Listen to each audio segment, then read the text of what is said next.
التين والزيتون وطور سينين وهذا البلد الأمين لقد خلقنا الإنسان في أحسن تقويم ثم رددناه أسفل سافلين إلا الذين آمنوا وعملوا الصالحات فلهم أجر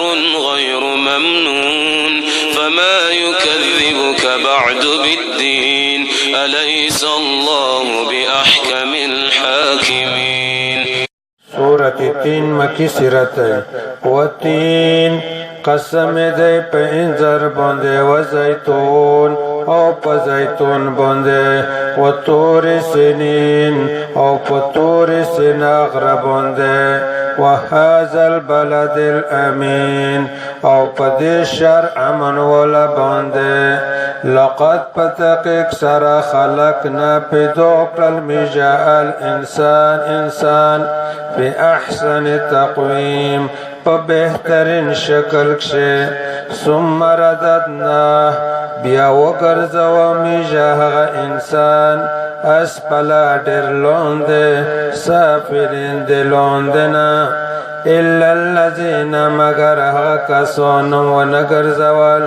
آمنوا چئمون روار وعملوا الصالحات او نیک عمل وکا فلهم پس غیلرا اجر دای غیر ممنون نختم دن کای فما یکذبک پس سوق بدرویغ گنی تولرا بعد بدین ورست دے معمل دے جزاک شے. یعنی دے مطلب چھ اے نبی صلی اللہ علیہ وسلم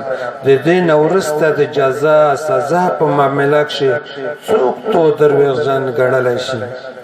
أليس الله أي ندي الله تعالى بأحكم الحاكمين لوي حاكم دي طول حاكموننا دي رسول الله صلى الله عليه وسلم حديث مبارك دي أبو هريرة رضي الله عنه روایت ده حدیث پا ترمیزی کشدن چی کم وقت أليس الله بأحكم الحاكمين والوسترشي نو هغه دغه کلمات ویایي بلا وانا على ذلك من الشاهدين دغه کلمات ویایي یعنی ویلنا او زه په دې خبره گواه یم. د حدیث ترمذی ذکر کړی دی حدیث نمبر 3347 3349